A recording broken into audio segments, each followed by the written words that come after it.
Olá pessoal, eu sou Flávio Thaís do canal História da Verdade. Antes de começar, deixa o like, porque o like é muito importante para a seção do conteúdo, a plataforma do YouTube.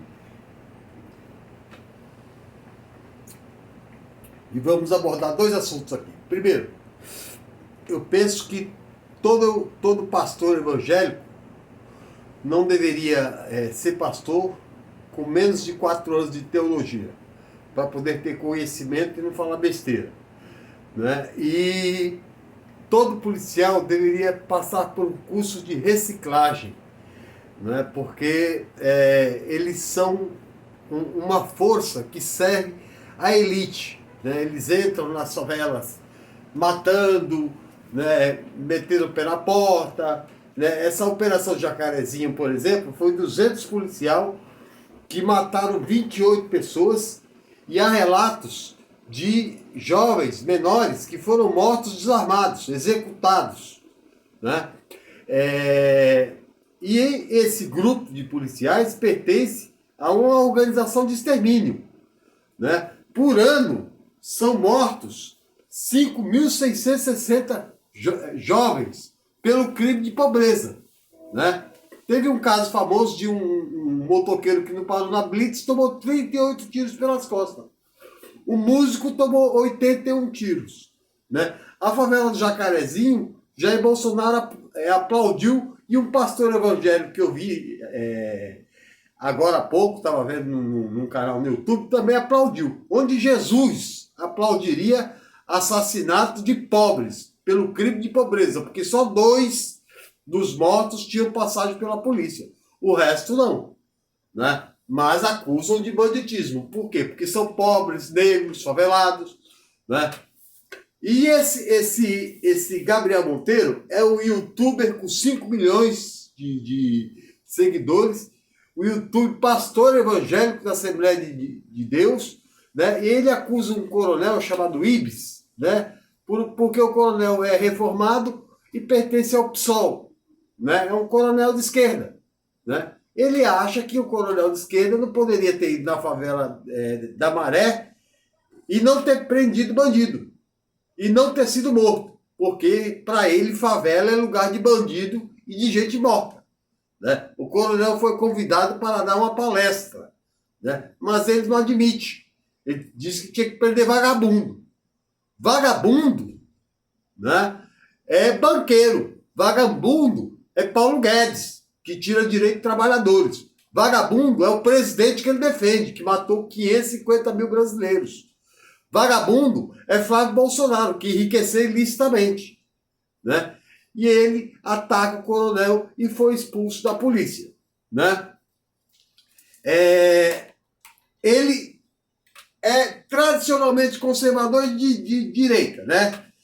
Ele vai a movimentos de esquerda falar sobre você é a favor da reforma da Previdência? Ele foi provocar, né? E dizia, né, que a reforma da Previdência ia tirar privilégios dos mais ricos.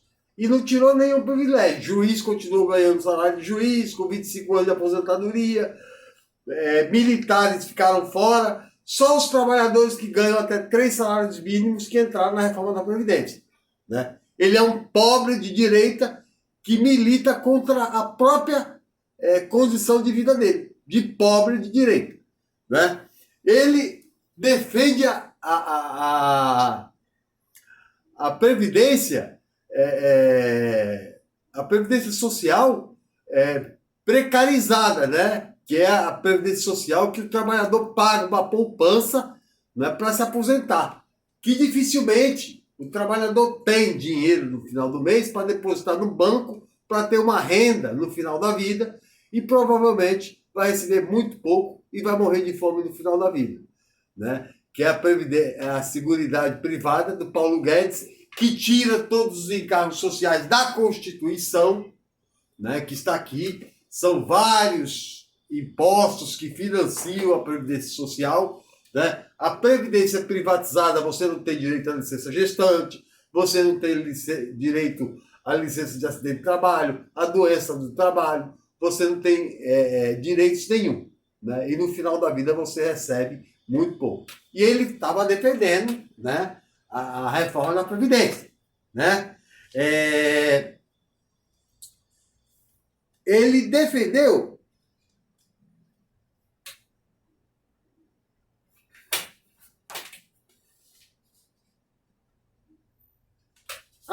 ele foi provocar a marcha dos favelados, né? Porque os favelados estavam, a favela estava criticando a morte da menina Ágata, né?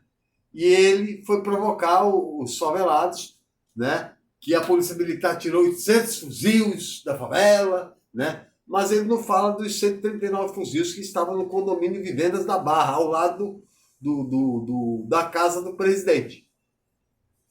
Ele não fala dos 39 quilos de cocaína que estava no avião da comitiva presidencial, né? Mas fala dos pequenos traficantes, né? Que Karl Marx chamou de lucro proletariado. Por quê? Porque o Estado, no artigo 6 da Constituição, que eu posso ler para vocês, né? O artigo 6 diz, né?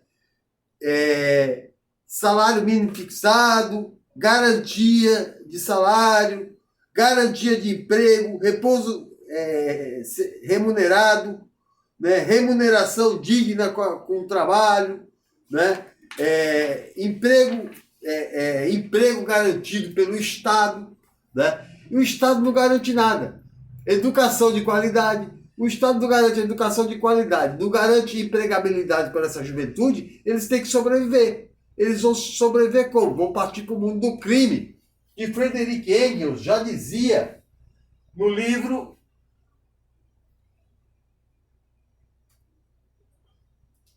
já no século XIX, né, a situação da classe trabalhadora na Inglaterra, né, que ele dizia, né, que ao capitalista só importa ganhar dinheiro, explorar o pobre, né, e o pobre, Friedrich Engels vai dizer nesse livro que o rico não tem escrúpulo moral nenhum, não tem compaixão por ninguém, e a única coisa que ele tem medo de perder na vida é dinheiro, e a única coisa que ele tem vontade na vida é de ganhar dinheiro. E o profissional que ele mais adora é o economista. Ao pobre, né, restava o quê para Friedrich Engels?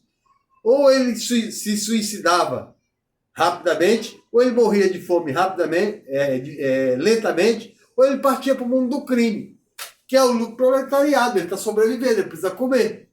Então esses jovens vão para o mundo, são cooptados pelo mundo do crime, né? E são penalizados com pequenas porções, né, que são fornecidos por grandes traficantes, que não duvido que tem políticos no meio, né, da República que não são criminalizados, né? Eles são criminalizados, ficam 40% da população carcerária são de pequenos delitos de tráfico de drogas, né, que a polícia que dá o flagrante de acordo com a vontade dela. Se ele tiver com 2 pinos, a polícia pode dar um flagrante de tráfico de droga, o cara fica 4 anos sem julgamento, né, em prisão provisória, né? Isso é um crime contra a pobreza, né, porque o juiz, né, como Karl Marx dizia, né, na crítica da filosofia do direito de Hegel, o Estado é burguês, a justiça serve à burguesia, né? Então ela condena,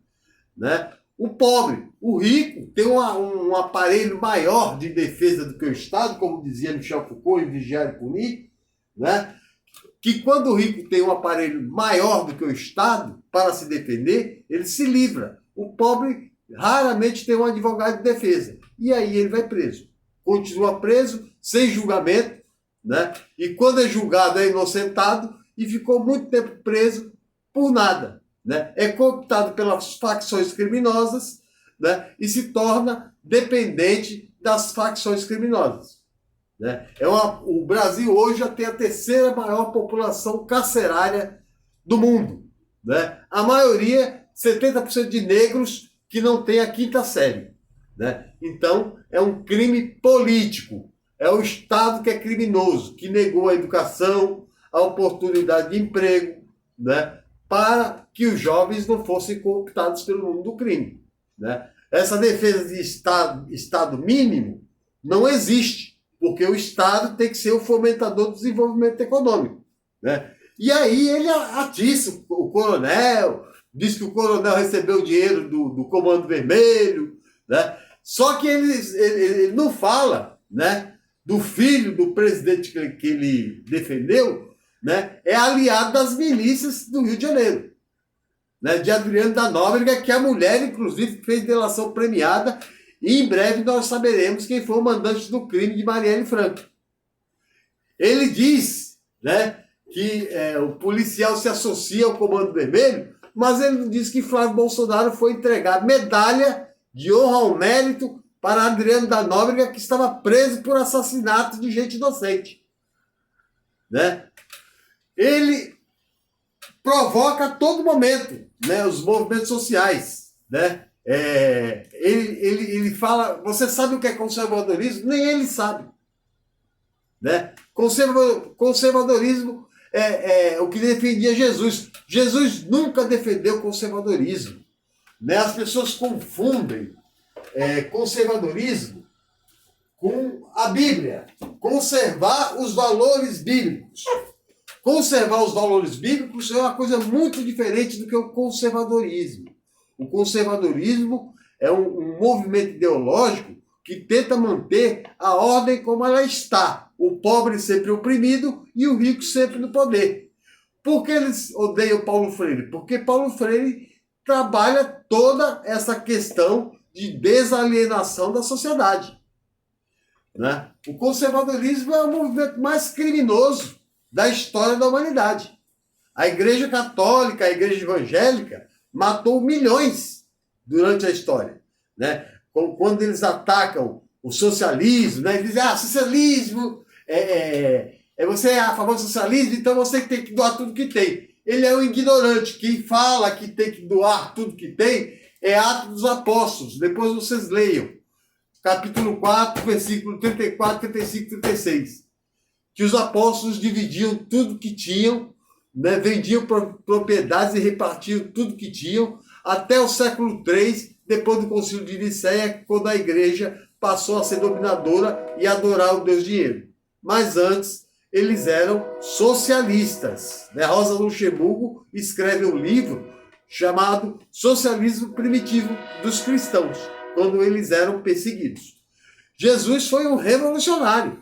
Eu sempre vou dizer nos vídeos que eu gravo. Por quê? Porque ele revolucionou a palavra de Deus. Ele transformou um Deus de punidor a um Deus que ama acima de tudo. Um Deus que não condena o homem, mas condena o pecado, né? Então ele revolucionou.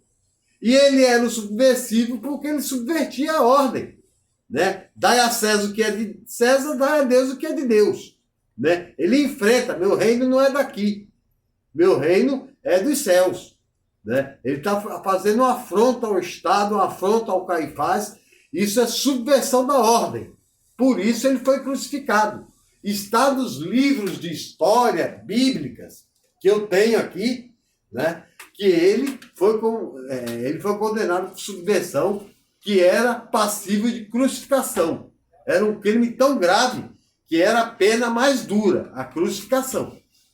Tá? Então, não pode-se dizer que ele não foi subversivo. E conservador foi Caifás. E reacionário porque reagiu pedindo a condenação de Cristo, que era uma ameaça a ele. Então, esses pastores evangélicos, né, esse moleque que foi, inclusive, expulso, né, da polícia militar, né, ele tem que estudar muito. Né? Ele falou, ele chegou a dizer, você é só a favor de 100% de pensão para as viúvas? Né?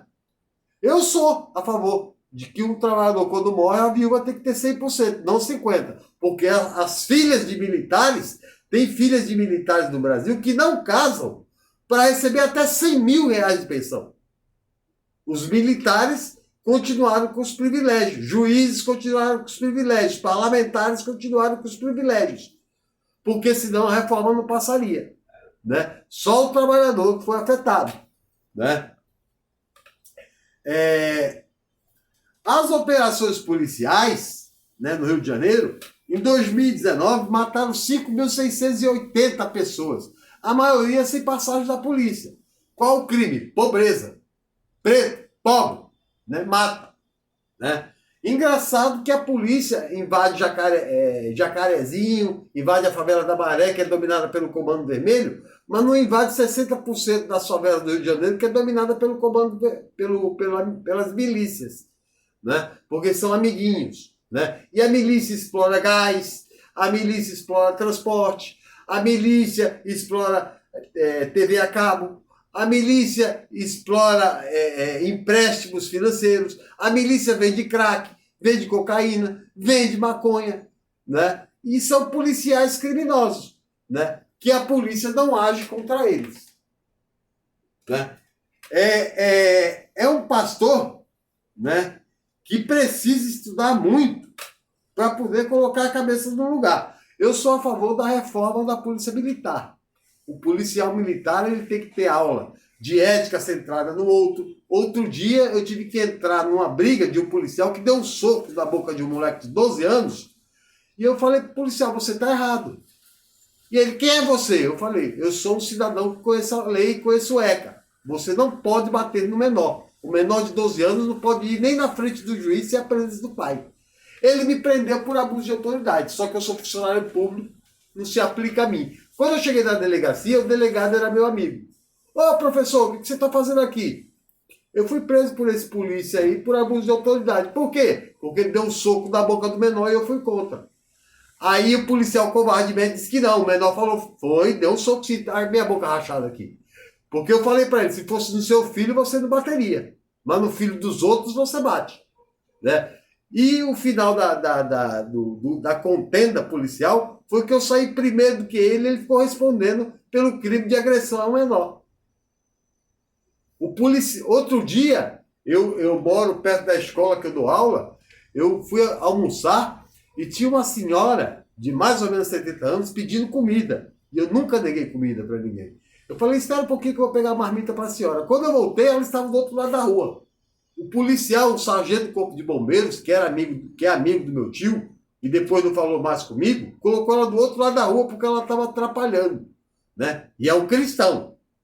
Né? Aí eu cheguei, por que a senhora está aí? É porque eu estava atrapalhando, filho. E o segurança mandou sair. Eu falei, a senhora vai entrar agora comigo e comer lá dentro. Quando eu cheguei na porta, o policial não queria deixar ela entrar. Aí eu falei, baseado em que direito constitucional você está falando, polícia? Né? Que direito você tem de impedir ela de entrar, já que eu vou pagar o almoço dela? Quer que eu chame a polícia para você, polícia? Né? Ele ficou com a cara feia, nunca mais falou comigo, eu estou cagando e andando para ele, porque eu estou mais preocupado com a justiça social. Né? Então tem que mudar, eles têm que ter ética centrada no outro, eles têm que ter respeito ao entrar nas comunidades, eles têm que entender que todos cidadãos é igual perante a lei, né? Eles têm que só entrar numa casa quando há mandato de segurança, e o mandato de segurança só se cumpre das 6 da manhã às 6 da tarde, eles não podem entrar derrubando porta, como fizeram na favela Jacarezinho, jogaram uma senhora no chão para matar um moleque de 16 anos que estava desarmado. Eles não podem fazer isso. Eles não podem matar um cara que está com um guarda-chuva e não responder. Eles não podem dar 100 tiros num músico, o exército, e ninguém responder. Eles não podem dar 38 tiros num motociclista e não responder pelo crime. Né? Então tem que ter uma formação policial de que o policial seja mais humano, que respeite os direitos humanos, porque todos nós somos humanos. Né?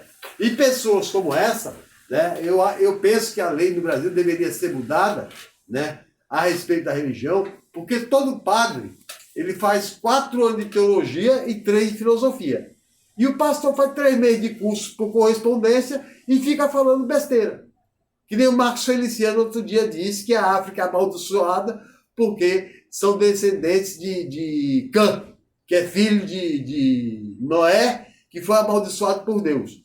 Só que ele deu azar que ele falou no meio de cientistas, sociólogos, antropólogos, que falaram para ele, será que não seria, pastor, porque a África foi invadida no século XVI, escravizados, colonizados, No século XIX, a África foi invadida, repartilhada, né, entre as potências capitalistas que roubaram toda a riqueza africana. Só no Congo belga mataram 10 milhões de congoleses, metade da população.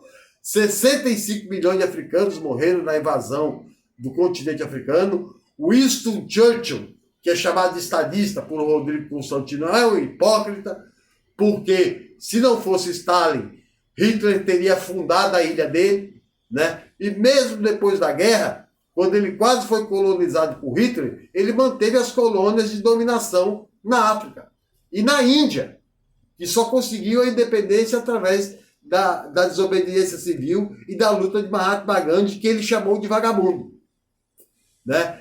A Inglaterra invadiu, né, a China na Guerra do Ópio em 1848 e depois em 1868. Tomou várias províncias, eliminou as plantações de arroz e plantou ópio, para viciar o povo chinês em ópio, que matou milhões de chineses, né? E que o liberalismo econômico defendeu sob lei de livre mercado, né? É que as pessoas não conhecem a história e não sabem a história que eles tentam esconder, né? E esses caras, por burrice, né, por preguiça, por falta de informação, ficam pregando sandices, né? Perseguir um coronel porque ele é de esquerda, né, porque ele tem uma ideologia de esquerda, é um extremismo, né, tão doido que nós nunca vimos na história do Brasil. Na época do Lula não tinha perseguição às pessoas de direita. Na época da Dilma também não, né? Na época do Bolsonaro, jornalista perde emprego, né? O cara que deu a multa do IBAMA contra ele por pescar em área ilegal foi demitido quando chegou à presidência, né? Vários jornalistas, o Reinaldo Azevedo perdeu 3 empregos por causa dele, né? A Globo não presta porque fala mal dele, né? As pessoas são acusadas pela Lei de Segurança Nacional por ofender o presidente. Eu me lembro que tinha adesivos da Dilma com as pernas abertas nos tanques de gasolina de carros de burgueses, né? Mandaram a Dilma tomar no cu no Maracanã na abertura da Copa do Mundo, uma senhora de 70 anos, né? Uma profunda falta de respeito, de canalice da classe média brasileira, né? E o Jair Bolsonaro não pode ser chamado de genocida, né? Não pode ser chamado de Pequi ruído, porque é um crime ofender o presidente da República. Um presidente que não tem nada para ser respeitado, né? Depois vocês deixem aí nos comentários qual foi o líder de Estado importante do mundo que já recebeu esse presidente. Na Europa, Alemanha, França, Itália, Portugal, Inglaterra, Espanha, né? E os países escandinavos, né? Japão, Coreia do Sul, né? A China só foi porque teve que pedir perdão, né? Estados Unidos, Joe Biden não quer ver ele. Em Israel, ele perdeu o aliado Benjamin Netanyahu. Ele nunca foi convidado para ir a uma visita diplomática a lugar nenhum do mundo. Enquanto Lula está dando entrevista para a Global chinesa, para a Express europeia, né, para o The Times norte-americano, né, foi convidado, né, para viajar agora, para tentar negociar a liberação de mais vacinas, né, é respeitado pela entrevista que deu, espero que vocês assistam, né, do jornal chinês, como um grande líder de Estado, né, e o que leva a crer que o pseudo-golpe que Jair Bolsonaro pretendia dar não dará certo. Primeiro, porque grande parte do exército brasileiro é legalista. E segundo, o mundo não aceitaria um escroque ditador, né? Logo imporia sanções diplomáticas e comerciais se não mandasse a ONU retirar ele daqui e colocar ele no Tribunal de Haia contra genocídio contra a população brasileira. Ok, pessoal? Um pobre de direita que defende um presidente assassino, que defende torturador, né, que chama o ex-presidente Lula de criminoso, sendo inocentado, né, o o Sérgio Moro foi condenado como bandido, suspeito, né? E incompetente para julgar o processo, né? O desembargador que leu a sentença, ele leu a sentença, 3.000 páginas por dia, para poder ler 157.000 páginas em 2 semanas para condenar o ex-presidente Lula. Alguém acredita nisso? Né? Ele foi o primeiro presidente que teve um habeas corpus negado na história desde a Constituição brasileira, porque a liberdade precede a prisão. Né? Ele foi o presidente. O erro da Dilma, eu acho, sempre vou pensar que o erro da Dilma foi não ter mandado prender Sérgio Moro quando ele gravou conversas da presidente da República sem autorização do STF. Prender por violação de segurança nacional. E se a classe média fosse na rua protestar, faça que nem faz com professores, com pobres que vão para a rua protestar, bala de borracha, bomba de gás lacrimogêneo, tropa de choque, bota tudo para correr, porque eles não estão preocupados com a corrupção. Tanto que esse governo é corrupto, Michel Temer é corrupto, e eles não foram para as ruas. Eles estavam a fim de tirar o governo do PT, que pela primeira vez colocou o pobre no orçamento e estava formando filho de empregada doméstica médico, ameaçando o poder dessa burguesia escrota que odeia a ascensão social de pobre. Ok, pessoal? É uma pena esse youtuber de direita, né? Ele foi expulso da Polícia Militar, né? Por desacatar uma autoridade, né? Por acusar uma autoridade, né? Porque a autoridade foi dar uma palestra e para ele, na favela, não pode dar palestra, na favela tem que entrar armado para matar,